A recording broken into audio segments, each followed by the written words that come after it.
Exactly 3 weeks ago, my husband and I moved our two kitties, Primrose and Cal, from Los Angeles to England. And this is how we did it. I figured this would be kind of an important video to make. If there's one person that this helps on the internet to sort this all out, then it's worth making this video. So let's talk about it. First things first, we have two kitty cats, Primrose and Calcifer. They are the loves of my life. They're both ragdoll kitty cats. Cal is about 2 years old and Primrose is about 4 years old. They are sweet, wonderful, affable little kitty cats. They're very easy peasy, but Primrose is kind of skittish and kind of scared and has a hard time in new environments. Hates being in the car, mostly because it's only associated with going to the vet. So she was the one we were most worried about when we were traveling.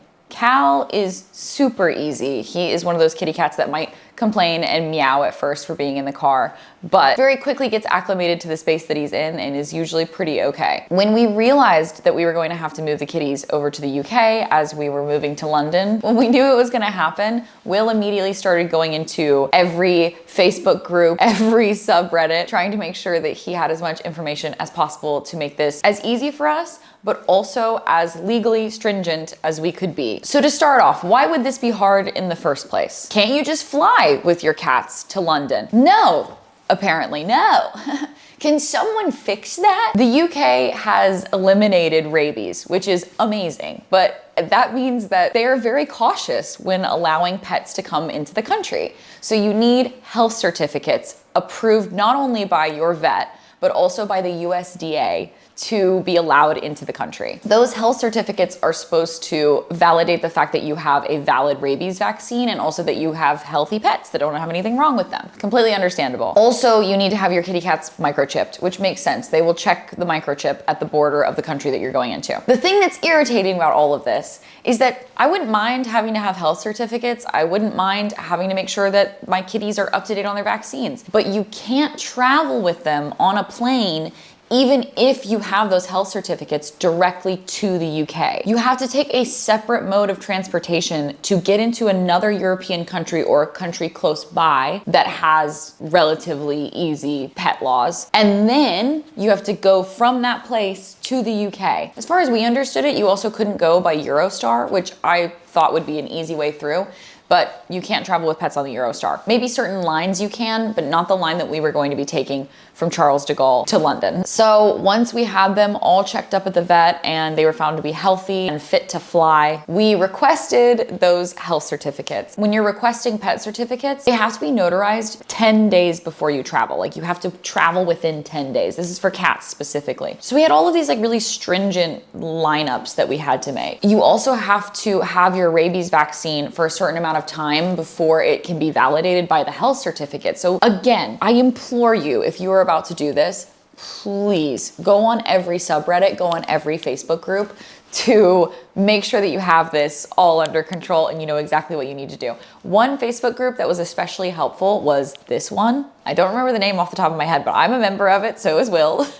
And it was incredibly helpful. It was where we found Richard and Holly, our pet taxi. It is just such a great place to navigate the stress and the red tape that you have to go through to get your pets to England. So this is the travel path that we were going to be taking from Los Angeles to London. First, we needed to take the kitties on a 10.5-hour flight to Charles de Gaulle. For some reason, you can fly with your kitties in the cabin, under the seats, only in economy seats, from Los Angeles to Charles de Gaulle. Another popular route is to go to Amsterdam. From there, we were going to meet up with our pet taxi, Holly and Richard. Cannot say enough good things about them. And they were going to drive us 5 hours from Charles de Gaulle through the Chunnel to London. So from door to door, in total, we traveled for nearly 24 hours with our kitty cats. Now I know the first question that every single person asks me about this is, how did the kitties use the bathroom? We will get to that, don't worry. I can literally see the portable litter box that we brought with us out of the corner of my eye, and that thing is haunting me.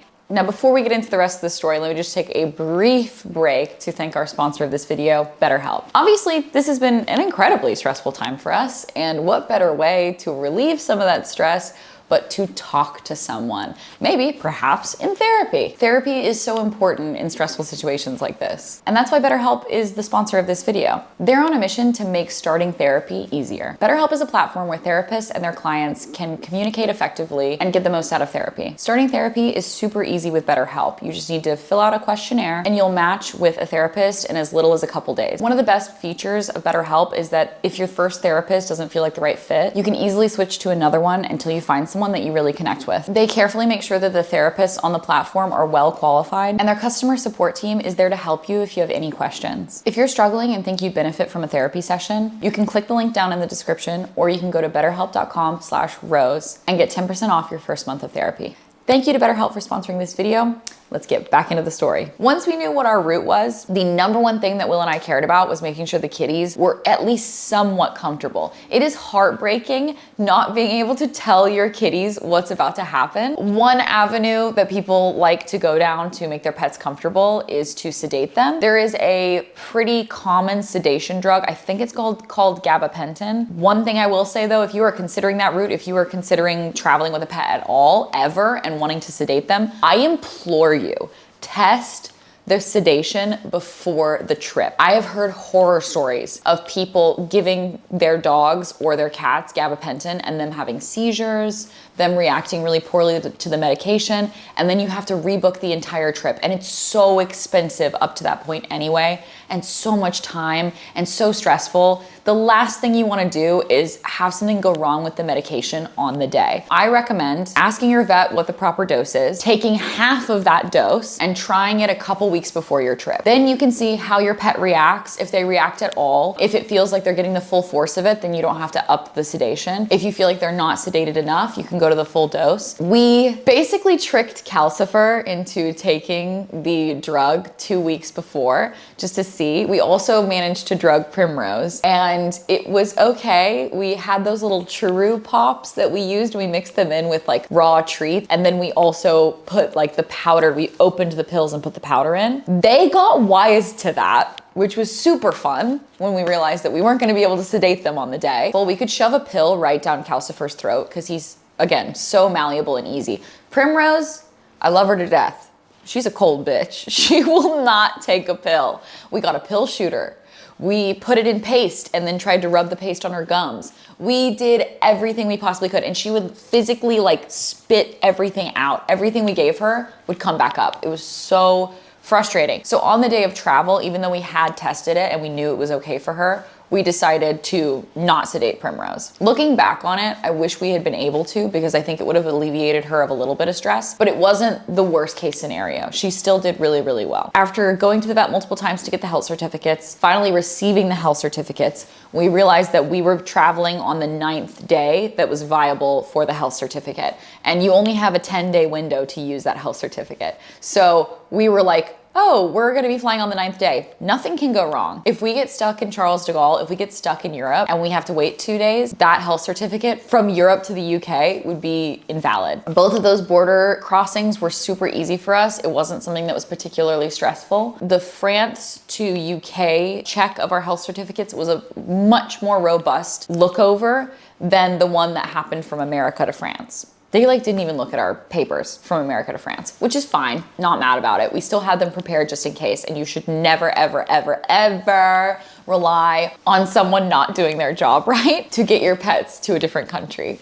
Make sure you got your paperwork ironclad. The morning of the flight, Will and I were kind of, I don't know, it was just like, it was a very big day for us. We had been building it up in our heads for months. It was, when we first realized we were gonna be moving to London, it was the one thing that made me upset and made me cry, was the thought of having to take the kitties on a flight, just because they'd never done it before, and Primrose is really delicate. The night before, we fed them half the food that we usually feed them. We wanted to kind of wean them down so that they wouldn't really need to poop or pee that much the next day.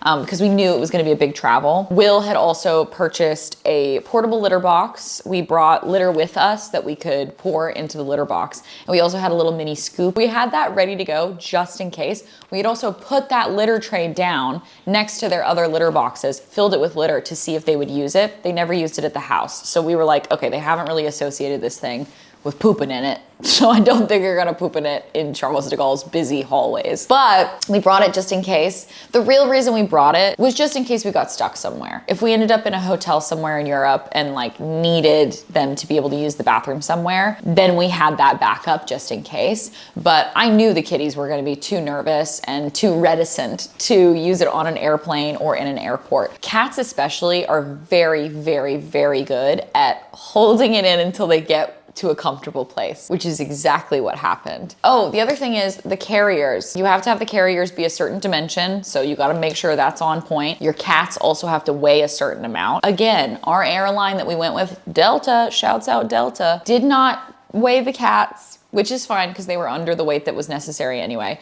And they also didn't really take a good look at our carriers. So on both counts, they didn't necessarily do the checks that they were supposed to do. Again, don't rely on the thought that people are not gonna do their job, because you never know if you're gonna get a job's worth, who's gonna do everything, who's gonna want everything like completely by the books. Once we got them in the airport, they were really good. They took a few treats. We were like opening up the top of it and kind of letting them look around. They were being such good babies. Once we got them on the plane, that was when I started getting really nervous because I was scared of takeoff. I really didn't want either of them to be super stressed out or scared.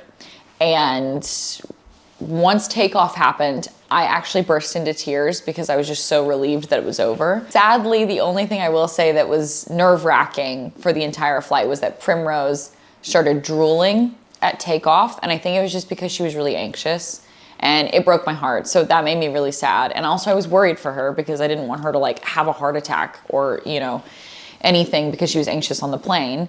Cal didn't give a fuck. He was like snoozing the entire time, which is so typical. It's a 10.5-hour flight, so I was hoping that they'd be able to stretch out a little bit. You're not really supposed to take your pets out of the carriers once you're on a flight, but what we would do was kind of pull them forward into our foot space, and we would open the top and let them kind of poke their heads out and stretch their backs periodically every hour or so. Will and I were also trying to nap as much as we could in between that time because we were doing a red eye, and we knew that once we landed in Charles de Gaulle, it was going to be kind of a gauntlet to go from Charles de Gaulle 5 hours through the Chunnel into England.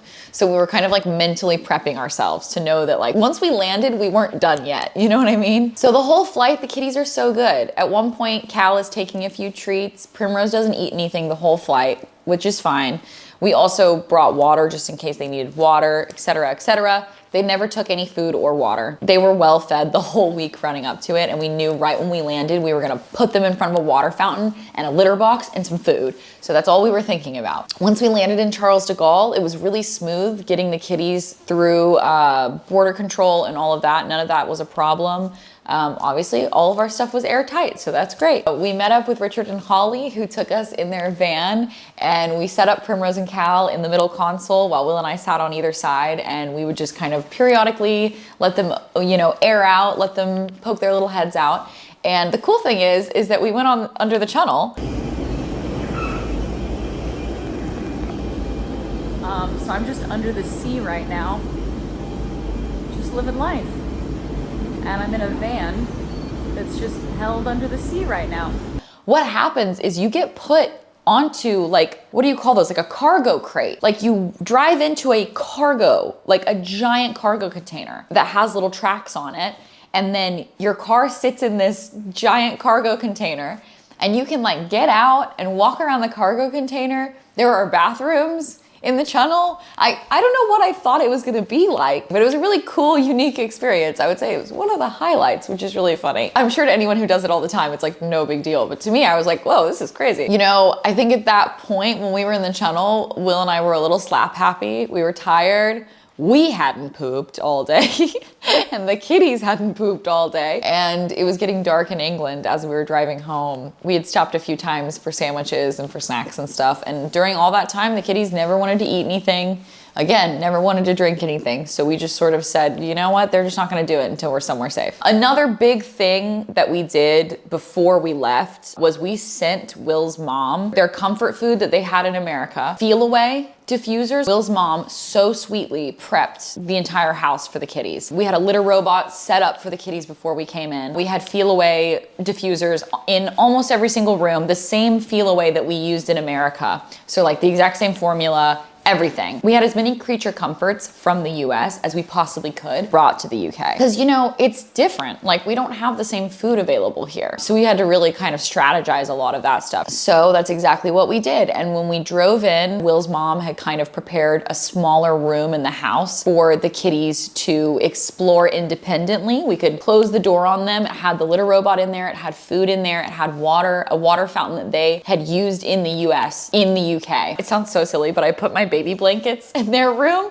so that they would have like the smell of me on the bed. We slept in that room because it was a bedroom. And honestly, the kitties did so well. They were so amenable to the idea of being in a new house. And I think also they had met Will's family before. And we had visited Will's family and gone out of town and left the kitties in California and then traveled back and brought the smells of this house to the kitties. So they knew this smell, they just didn't know where it was from. And so I think it was one of those things where like once they got the geography of the house down, they really settled in and everything was totally fine. They both used the litter robot almost immediately. Very proud of them. I have never heard Primrose drink so much water in my life. That first night that we brought them back, she is such a thirsty girl and she had been drooling on the plane. So I think she lost a lot of moisture. I cannot imagine how dry her throat felt. So she drank so much water. Like once she started, I don't think she stopped for like a minute and a half. They ate some food. They just got really comfortable really quickly. And I'm so proud of them. I think I was so worried about them that I didn't give them credit as to how, adaptable our little pets are and like how much we can trust them to understand a new environment and understand that we're just there to help them and we don't want to hurt them. And even now, they just love it. Like they have their own routine here now. Will's dad gets up and goes down and makes coffee in the morning and the kitties run down and like circle his legs and hang out with him in the morning and flop on the floor and get belly rubs. And they just like already love being here so much. We have a lovely little garden outside that we can take them out into so they don't lose that. I always called that time outside Prim's smoke break. And so Prim still gets to go on her smoke breaks. You know, everything's changed, but also nothing's changed. And I think that was something that was really important to me is I didn't want their whole lives to feel different. And it doesn't, so that's good. So if I can speak to every person who has to do this, because it is a has to, it's not a want to. Every person who has to do this, it's gonna be okay. First of all, your pets are so much stronger than you think they are. They will be able to handle it. If Primrose can do it, any cat can do it. I promise you that. And you got this. And ultimately, moving a pet to a different country is stressful, but you're doing it because you love them and you want to be with them. And that's what you have to just cling to the whole time you're doing stuff that you don't want to be doing and putting them in situations that you don't want to be putting them in, is there will be an end. Like we were calling the move date, like the kitty move date, D-Day, because we're like, this is going to be probably the most stressful day of our lives, but once we do it, we can do anything.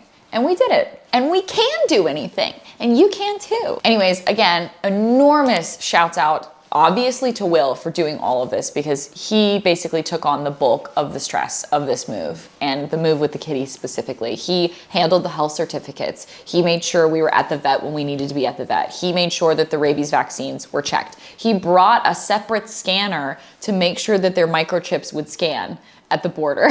He had everything pinned down to a T. Another huge shouts out to Richard and Holly for taking care of us. They were so sweet and so wonderful and so knowledgeable. The other thing is like they have done so many trips across the borders and they also know what documentations you need. Another person that was really, really helpful was a wonderful person named Misty who helped Will so much to make sure that his paperwork was correct. So yeah, again, an invaluable resource. So that is the story of us making it here to London. It is even now kind of a lot to talk about, which you can probably tell I am tired talking about it because it was so stressful and it was such an emotional toil on us. And now that it's done, I'm just so relieved it's done. Thank you for listening to this story. I hope you liked it. Let me know if you have any similar experiences down in the comments, or if you have any questions. I'm gonna try and answer back to anyone who has any kind of special questions in the comments. This is such a particular case, you know, so if you have any questions or you're about to do this move, let me know and maybe I can help you out, or Will can help you out in the comments. But thank you guys so much for watching this video, and I'll see you guys next time. Bye.